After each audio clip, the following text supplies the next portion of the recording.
Hi, everyone, and thank you very much for joining us for Champions Week and for this special conversation today featuring Paige Kimble, Executive Director of the Scripps National Spelling Bee, and Dr. Jacques Bailly, our official pronouncer.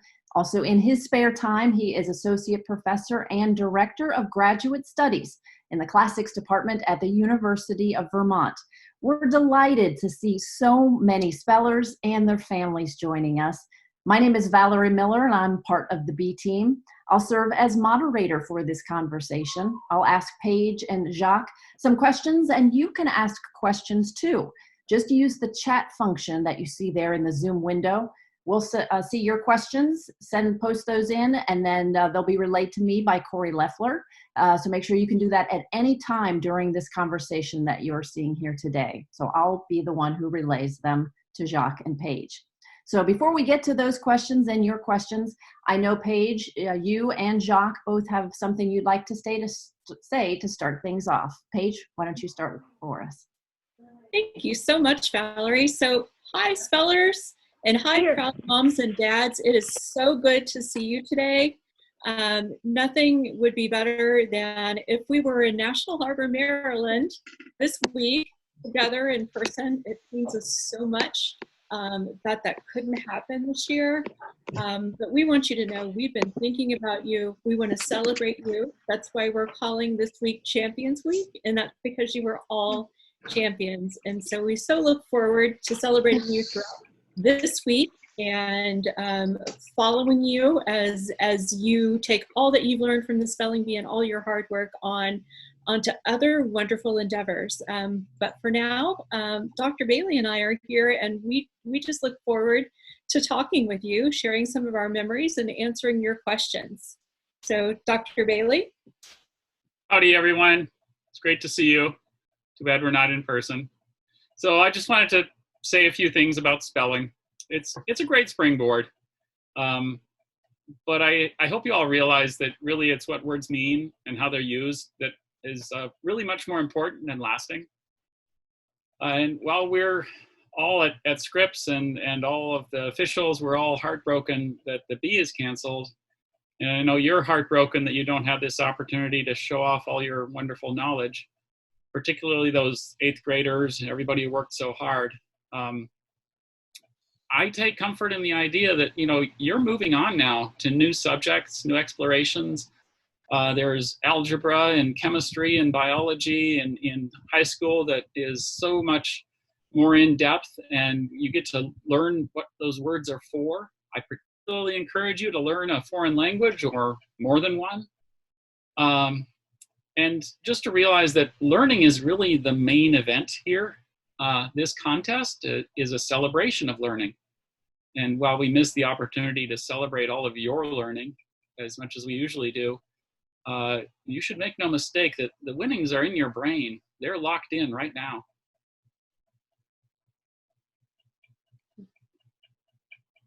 Well, thank you very much, Jacques and Paige also. So now we'll go ahead and get those questions started. So we're actually starting with Sarah Jennings. She has asked a question asking for you, Jacques. How did you get the job as Spelling Bee pronouncer? Well, I sort of drifted into it. In 1990, about 10 years after I won the Spelling Bee, I wrote to Scripps and I said, since I won the Spelling Bee, you might remember me, but I've done a lot of other things. I've learned Latin, I've learned ancient Greek, I've learned German, I've improved my French, I've done a little bit of Arabic, and maybe you need a volunteer. I'll do anything. And at that point, they needed somebody to replace the associate pronouncer. And so for, 12 or 13 years, I was the associate pronouncer. And basically, I fact-checked everything the pronouncer said.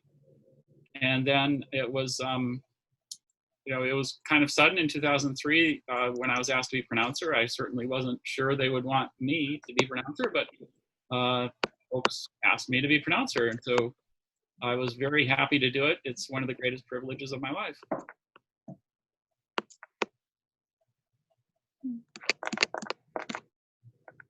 Okay, that's wonderful. And Jacques, as you mentioned, having been a champion, and Paige also was a champion, and right at about the same time, Jacques, you in 1980, Paige followed up in 1981. So maybe if you can share a little bit about that experience for both of you competing at the same time. Paige, you want to? Well, sure, Jacques. So I don't know how many of you know, but Jacques and I were actually both at the 1980B. And you all know the end of the story of that 1980B. He won. But I'm going to share with you some rarely seen photos actually taken by my dad that tell a little bit of the story of that bee. And when I would say I came to know Jacques and he came to know me. So in the 1980 national finals, here are the last 5 kids at the end of the bee. And Jacques is the speller second from the left. Look at that hair. Look at those white pants. And I'm the girl in the homemade dress all the way over on the end. And just a little tidbit there, over on the far left, you see a blonde-haired woman standing sideways at the desk. That is Mary Brooks, who is now our head judge. So here Jacques and I landed at as one of the final 5 in the 1980 national finals. And then we were the final 2. And here's the moment when I misspelled. And Jacques, what were you thinking at that moment? Look at that expression on your face. I figured there were 2 ways to spell that word, and I'd just try the other way. Yeah. At that point, you had to correct the speller. To win the B, you had to correct the misspelling because it was different. Yes, and then let's see. Oh my gosh. Yeah. So this is at the awards banquet the next evening, and so there's Jacques on the left, I'm on the right, and that is Jim Wagner, the former director of the Bee. So little did any of us know where our lives would take us. So just a little backstory on that. But Jacques, you and I have talked about the Bee through the years, and in the year 1980. So what were you thinking? What were you hoping for when you first came to the 1980 national finals? Oh goodness. So I knew that there was a very small chance that I could win because a girl I had competed with for years had won recently from Denver. And so I thought, well, if she won it, maybe. But I wasn't planning on winning. I had no idea. I just thought I'll just take it one word at a time. I was the first time at the Bee in 8th grade. And I was as surprised as anybody that I kept surviving and eventually won. Mm-hmm. And then I got to hand it to you, Paige. I mean, coming back with all that weight of being second, coming back to win. Wow. Well, thank you. But it's one of those things where I did it. I would say too about the 1980 national finals. I was happy to come. I was so excited for the honor, and I didn't ever once think that I would win. I think it was more a hope that I would get words that I would show off on, and that I would just be happy with my placement. Although I probably couldn't tell you then or tell you now what that would be. So I too was surprised, that one round after another, led to this point where it's just the 2 of us on stage. But Jacques, when you won, I was a 7th grader, and so I had an opportunity to come back, and I just wanted to do it more than anything else because I loved words, I loved spelling. I had learned so much, and I wanted to continue learning, and that's what drove me. And the thing about it, spellers, is I think about you all and your lives and where you are right now. I just want to share with you that through these years, I am now 52 years old.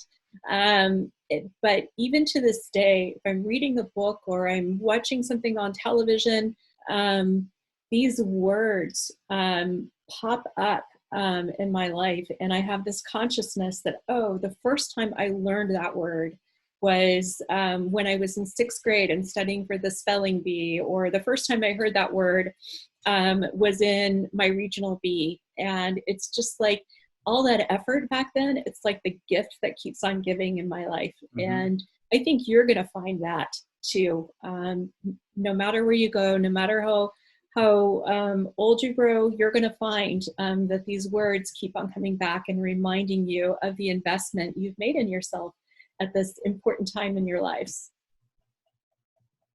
Thank you both very much for sharing that. And speaking of a word, Viseth has the question, Dr. Bailey, what is your favorite word? You know, I always get questions about favorites, and I just have to say I don't really do favorites well. So it depends on what I'm using the word for. I like the right word at the right time for the right thing. There are some really fun words. I mean, of course, we can just go to Hawaiian and go to huma huma nuku nuku apua'a, or Ireland and what is it, Taoshik, that government administrative word. There's some really strange words out there, and there are a lot of them in the spelling bee that I have yet to see in real life.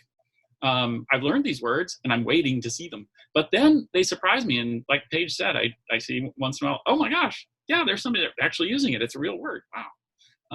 It's pretty neat to see that, because when you get into your specialties as you grow older, I'm a specialist in Greek and Latin, but then, somebody who's doing, biology or, investigating rattlesnake venom, they use a whole different set of words, and a lot of them aren't even in the dictionary. So I guess I don't really have a favorite word. Yeah. And that's perfectly fine. And spellers get that question a lot too. So they're certainly familiar with that.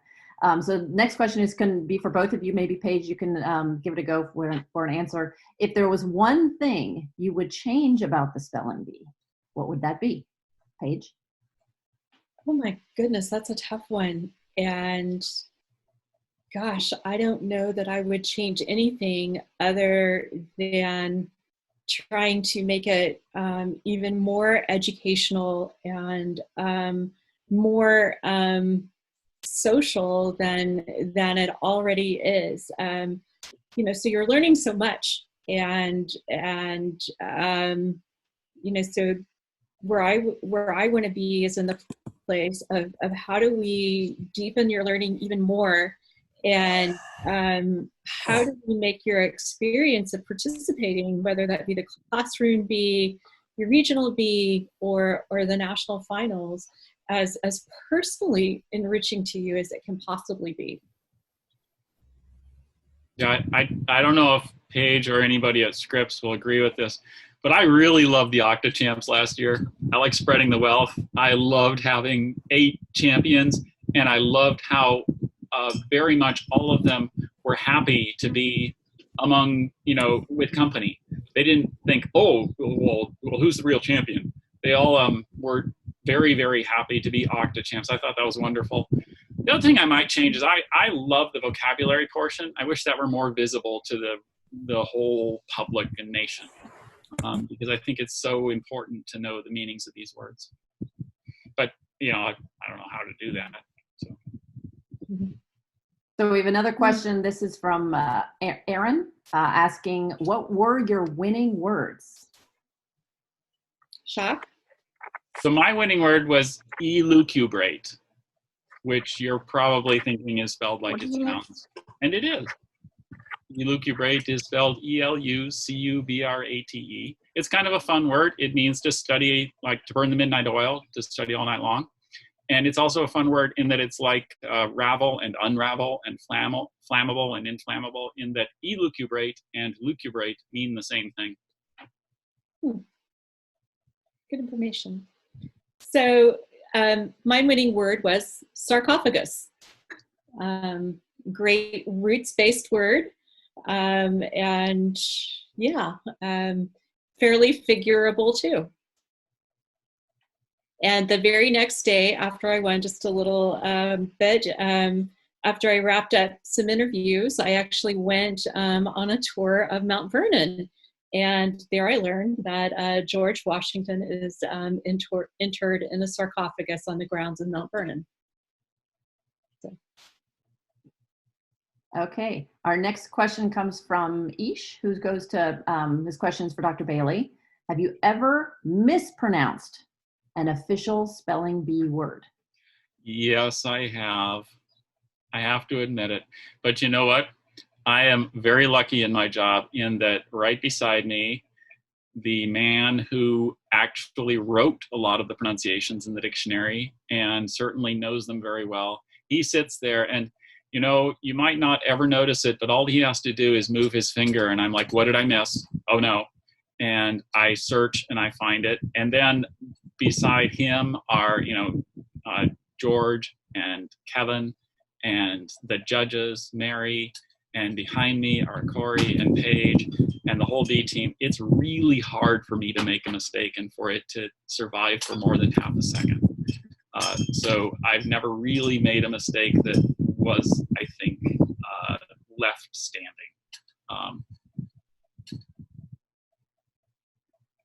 Okay, very good. Well, certainly all the kids are comfortable and accustomed to watching the spelling bee play out on ESPN. So speaking of ESPN, Jacques, you have been part of some very memorable video productions that ESPN has done, special videos that they work with you and some of the spellers. What have been some of the ones that stick out on your mind of being memorable for you? A fun video. It's B-Day! That's the one I loved most. Also, I like the one where they fitted me out with some glittery sunglasses with little bees that were boinging around, and then, you know, antennae, and I had bee wings, and I sort of fluttered around the Gaylord grounds and talked to spellers. That was fun. And certainly, if any of you spellers would like to see any of those, especially the B-Day one, you can look on our YouTube channel. We have all the videos that ESPN has ever created with Dr. Bailey, and they're a lot of fun to watch. So I'd certainly recommend that. Were you saying something else, Jacques? I just say I have to own them because, you know, if I was embarrassed, that'd be a real problem. So you've done essentially scenes for ESPN in your pajamas. Yeah. When she was a barista, that's one of my favorites. Yep, I was a barista. Right? That was fun. That was with Nicholas Rushlow, I think. That was fun. Yeah. They choose a fun commercial and then have me sort of spoof it or redo it. Okay, our next question, also for you, Dr. Bailey, is what has been your biggest obstacle in your career? Oh, in my career, let's see, time. Need more time. Always need more time. I've been so lucky in my career. I mean, I got into Brown at a time when it was highly selective, and I just felt as lucky as, you know, a pig in hot mud. And then I moved on to grad. I got a Fulbright to go to Basel, Switzerland, and that was just, wow, this is so cool. And then I got into grad school. I've just sort of drifted. I've sort of said, well, I'll try this. And then the door has been open. It's been very, very nice. And then I applied for basically 2 years for jobs, and I got one job in my life, and this is the job I want. Well, no, I got a job at Colby for 1 year. And then I went to UVM. This has been the job I wanted and kept. It's been very nice. Okay, our next question comes from Jacqueline. Paige, this one's for you. Thinking back to the 1980 bee, the question is, what was the word that you spelled incorrectly that got you out? And did you know the word after the fact?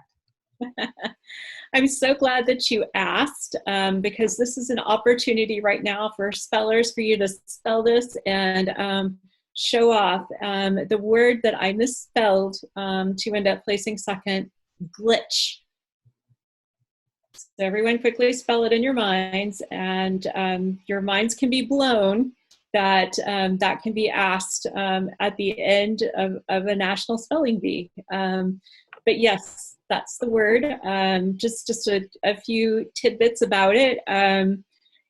glitch was not widely used back in 1980. And I did something that spellers do.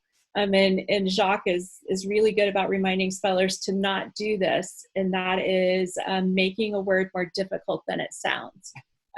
So what I did is I tried to Germanize it. I said Glitsch.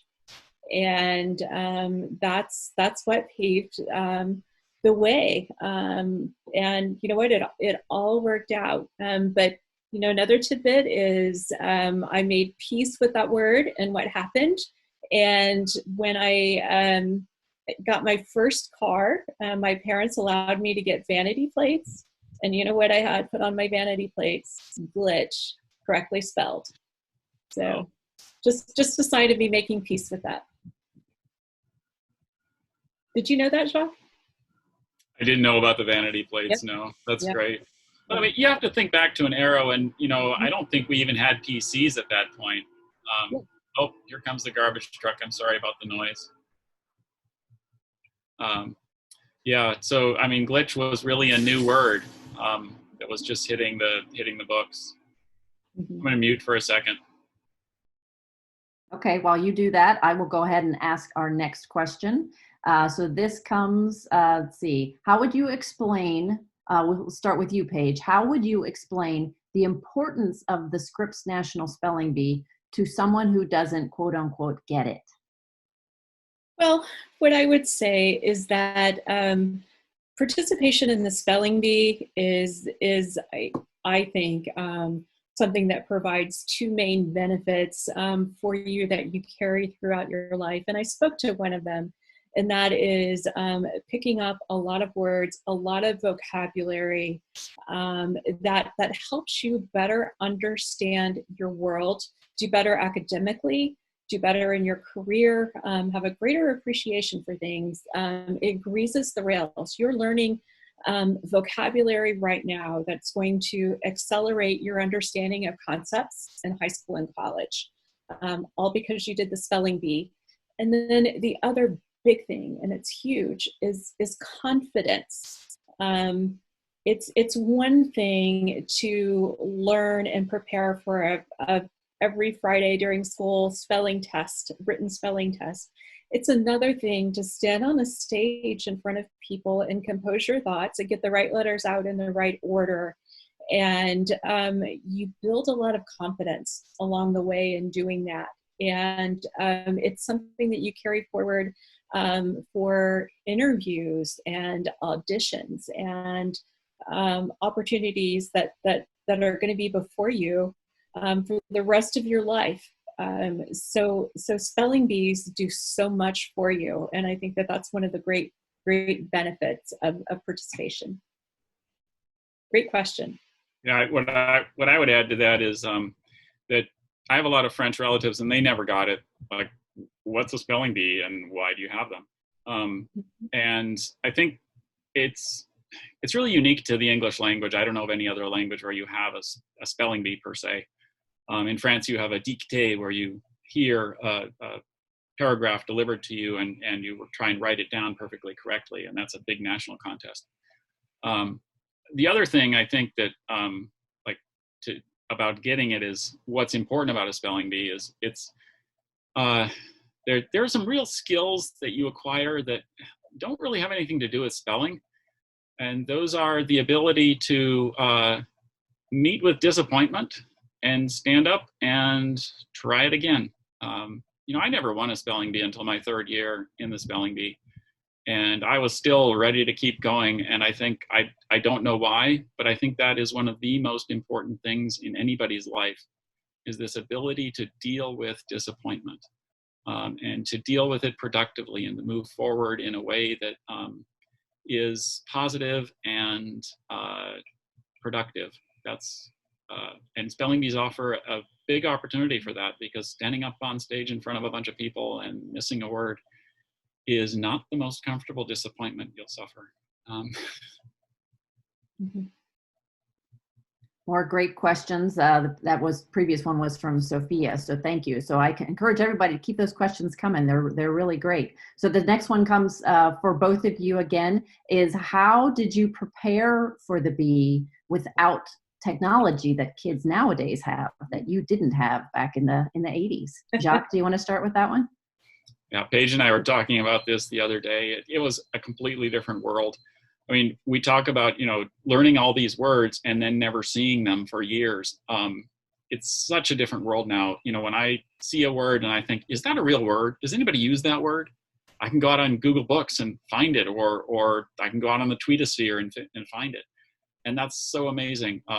We had to learn in kind of an information vacuum in a way, because we couldn't even search the dictionary to find all the words from Yiddish or all the words from Hawaiian, or just go down those rabbit holes that I'm sure all of you go down, where you see one word and it leads you to another word, to another word, to another word.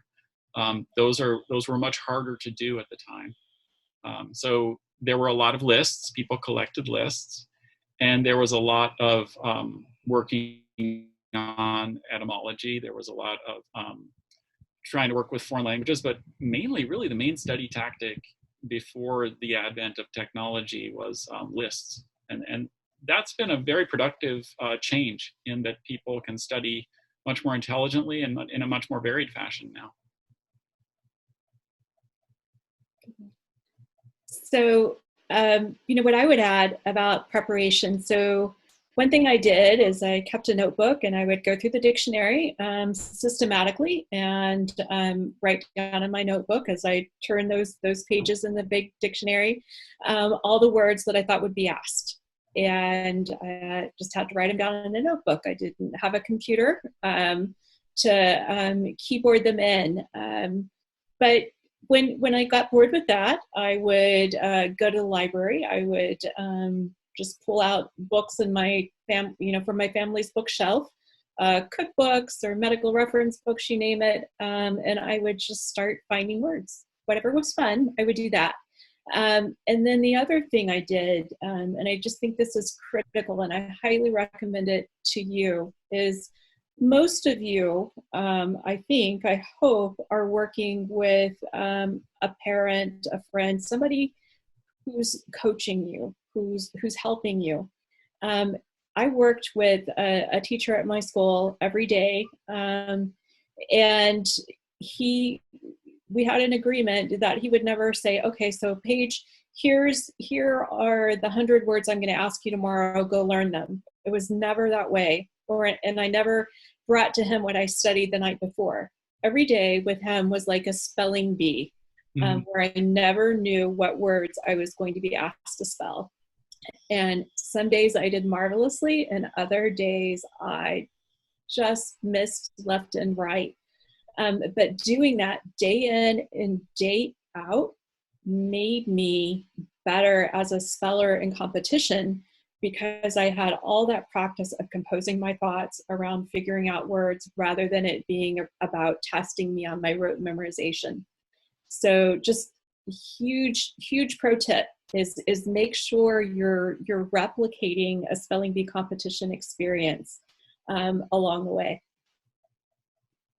Okay, and thanks very much to Dev for that question about technology. So let's see, our next question comes from Kirthana. To both of you, what has been the most memorable moment in your career?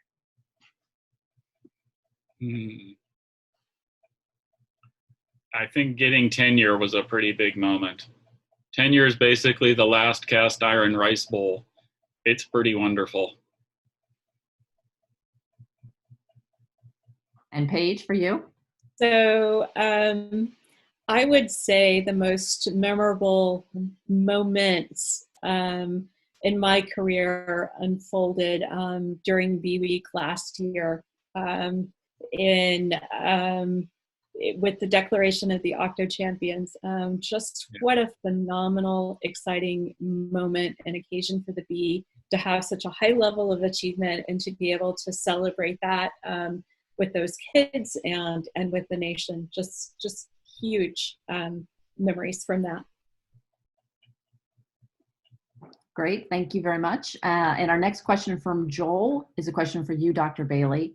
What do you think is the hardest word? And some might think it'd be really long. Do you agree with that, or shorter is harder? Well, so here's my take on difficulty. If you've seen a word like huma huma nuku nuku apua, you're probably not going to miss it, especially if you're a speller, because the length doesn't really scare you. You're used to dealing with these long words. And if you've studied some subcontinental Indian languages, you know that, well, a 10-syllable word isn't really that long. And so it's not about length, and it's not about being weird, because the weirder the word, the easier it is in a way to remember it. So the other day I misspelled a word. I'll just tell you. And so here's the word: superintendent. Okay? It's those common words that you're like, okay, does accommodate have, yeah, I know this, but does it really have two C's? I still, those are the words that get me from point of view of spelling. And that's where spell check is great, because it'll tell me, except I have to ignore spell check because I do too much Greek and Latin and other languages, and it just gets indigestion. Okay, our next question, Paige, you can address this one. And I know this question has been on the minds of a lot of 8th graders. The question is, any chance you'll consider making a separate spelling bee for 8th graders, or any chance of rescheduling? We wish more than anything that we could wave a magic wand over this COVID-19 situation and make it better for everyone in the spelling bee world. So we just have a lot of pain and heartache. I know it's not as great as the pain and heartache of you, especially 8th graders. But we are not positioned at this time to reconsider that decision. Thank you, Paige. Jenna has the question asking, thinking back about previous bee weeks, what are your 3 favorite things about bee week? Jacques, do you want to start with that? 3 favorite things about bee week. Oh, I always say I love having the front row seat at the best event ever. I like just how sort of refreshing and amazing it is to have this, I call people at the spelling bee my fan club, because they're just constantly wanting to talk to me, and it's really amazing because it's like I have these fans who are actually, I'm their biggest fan, so I guess it's a bit of a mutual adoration society. That's just really wonderful. Let's see. I honestly, I like the barbecue, or the games event a lot. That's a lot of fun, where I get to talk to some people and sit down a little bit more. And Paige, how about your top favorite parts? I don't know that I could limit it to 3, Valerie. So the final night of Bee Week, the awards banquet, and the farewell party. Just so much energy and positivity that all the spellers and our team are taking out into the world. So definitely look forward to that. Love the barbecue or the kickoff party. We call it different things now. Love just being, no matter where you go in the hallways and the elevators, seeing spellers and their family members and getting to have just great conversations with them, and then autograph signing. So for decades, even back when Jacques and I were spellers, when Jacques and I were spellers, when we checked in for Bee Week, we were presented with this autograph book, a very generic autograph book, and told to, go collect every other speller's autographs. And we did. And, I guess it was probably about 2007, 2008. Corey Leffler, Corey, shout out to you. rebranded that as essentially the beekeeper, and made it much more personalized, with photos and information factoids on all the spellers. So that autograph collection takes place, but it's just such a wonderful memento now, that spellers take away from the week. And being able to interact with spellers all through the week with that is a terrific experience. Okay. Our next question comes from Kaylee, who is asking if either of you had spelling bee coaches when you were competing, and do you recommend that spellers now have a coach? Jacques, what do you think about that?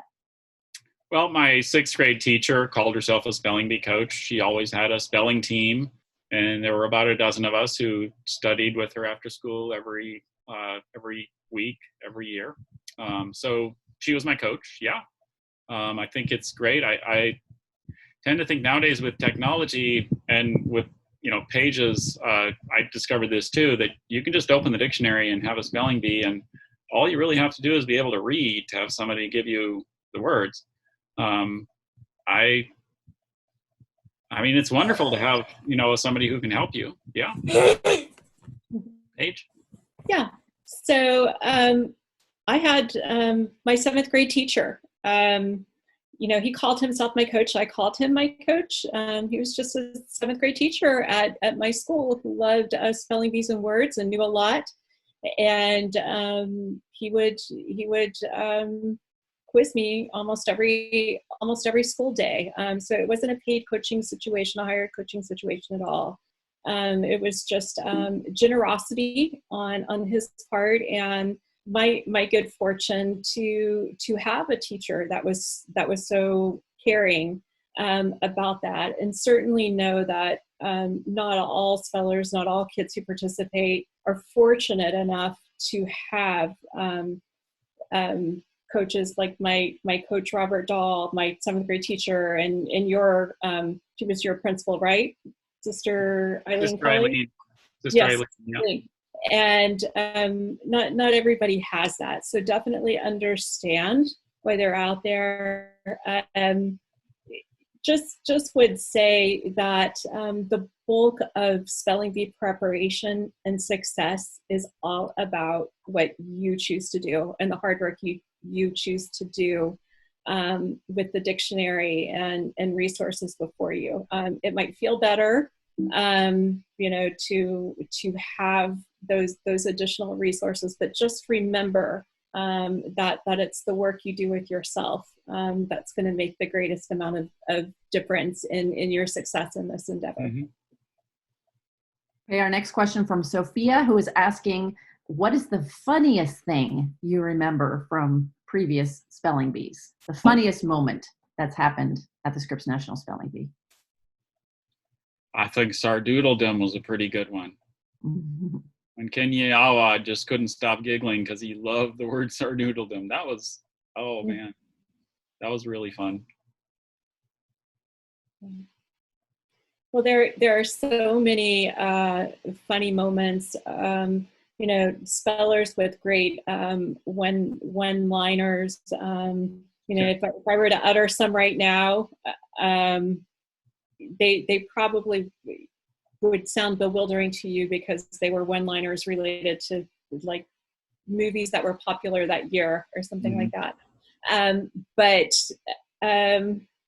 Sardoodledom was great. Samir Mishra's misunderstanding of a word in 2008 was very funny. And I just think of like memorable moments. I remember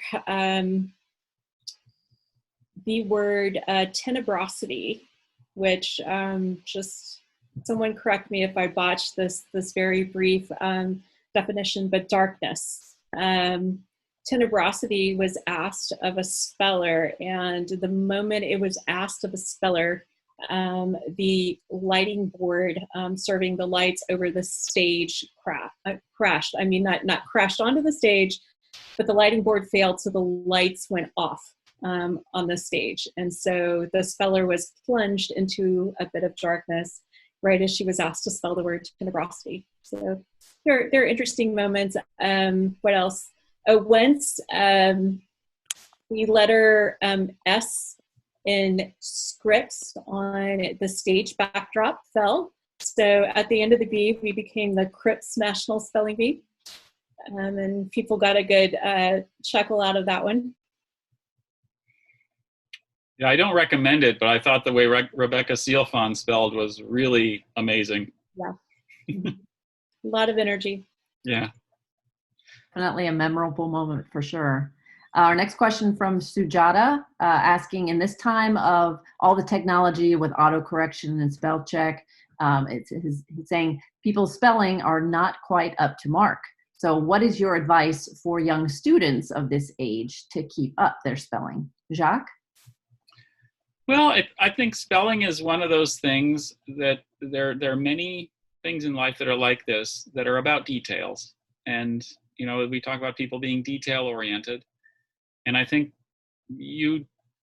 what I would say is that it's very, very important to pay attention to details, to sweat them without missing the big picture. And spelling is about sweating those details and getting it right. And whether it's spelling or, computer code or painting, getting it right is really important. And so I think it's just a matter of taking it seriously. Also, I always tell my students that if you misspell words, it's sort of like you've taken a little sign and put it on your forehead, and this sign says stupid. And you see, everybody else reads this sign up there, but you don't know you've put it on your forehead because you obviously didn't bother to correct the spelling. You didn't even know. And so people kind of wonder, and you want to actually control your image and how people see you. And that's one of the ways that's very important to do that at all points. Mm-hmm. It's also, people think, well, when it counts, I'll do it. When I write my resume, I'll do it. Well, it's a habit. It's a frame of mind. It doesn't just happen. You have to actually care about details while also not losing sight of the big picture. Mm-hmm. Wonderful. Okay. Our next question comes from Cecilia. Jacques, you mentioned before about how much you loved the Octo Champs. Well, her question is, will the Bee make any changes to prevent there from being co-champions again? Paige? I'll let Paige field that one. So we were certainly leading up to the time that the pandemic so affected all our lives, looking at what would make best sense for the 2020 national finals.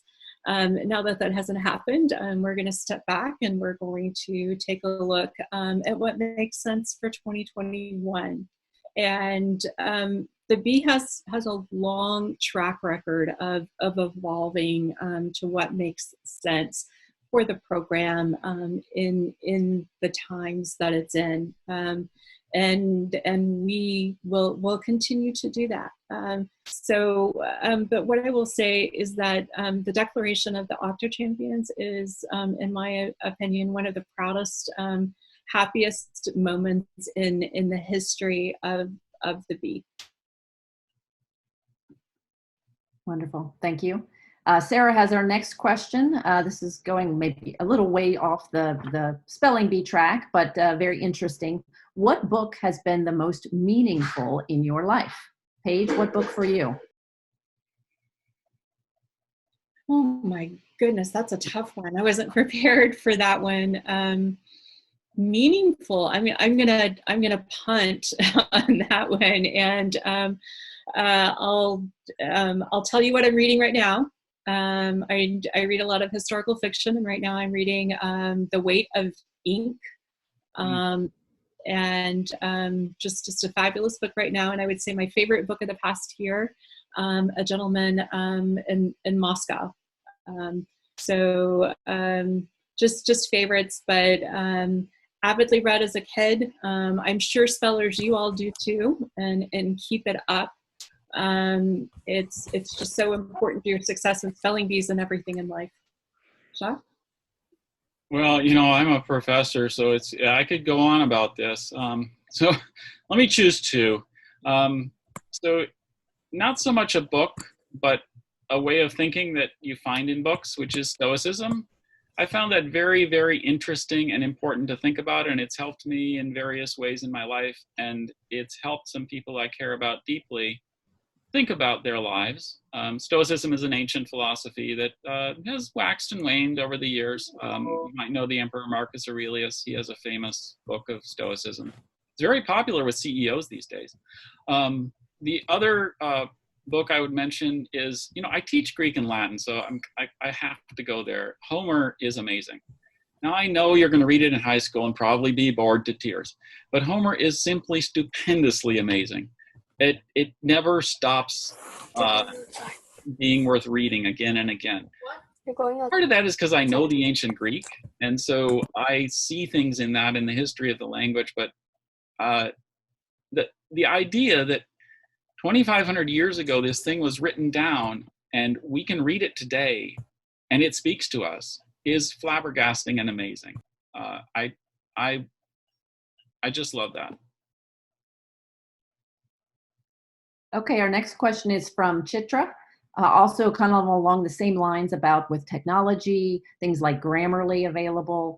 What strategies do you recommend to have to keep spelling bees relevant? Paige?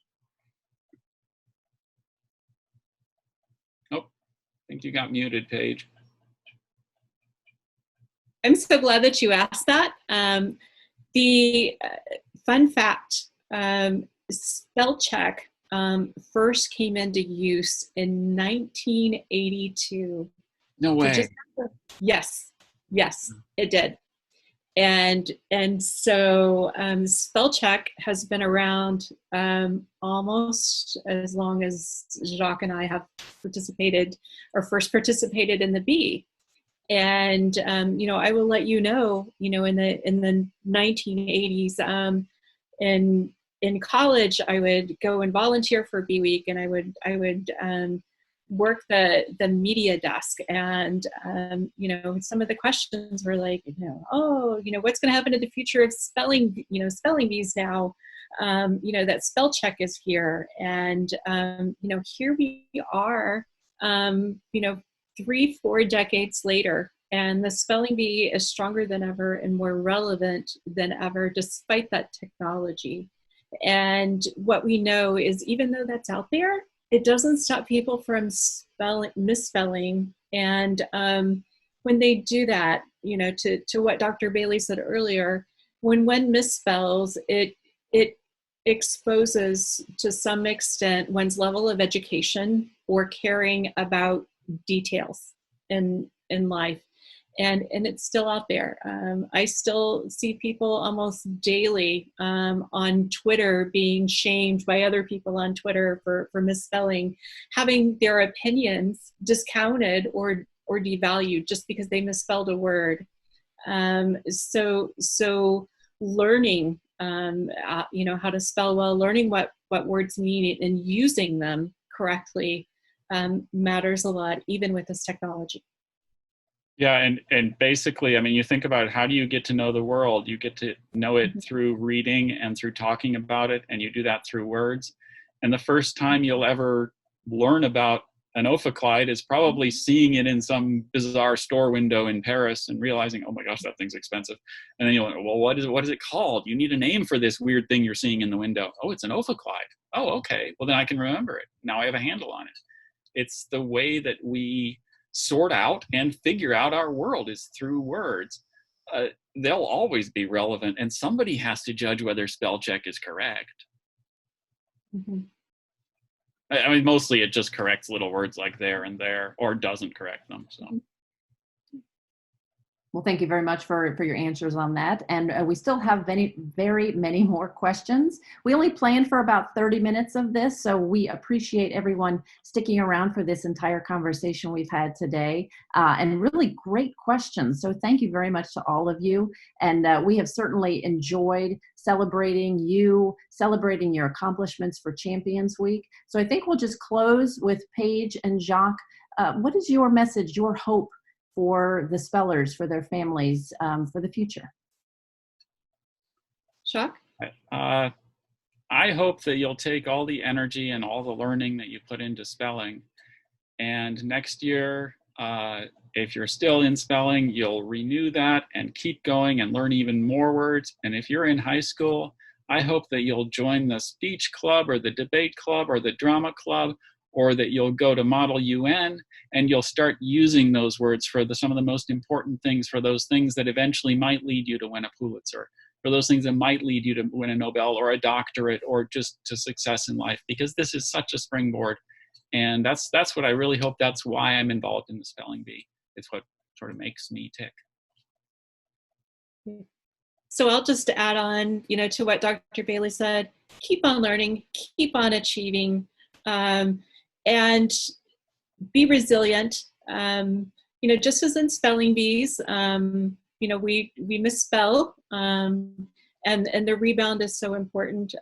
All sorts of things are going to happen, whether it be a test grade that you didn't like, or a program that you wanted to get into that maybe you got waitlisted for or something like that. Keep on going, keep on trying, believe in yourself, and don't let anyone tell you that you can't achieve what you feel in your heart you can do, because so many great things are in store for you.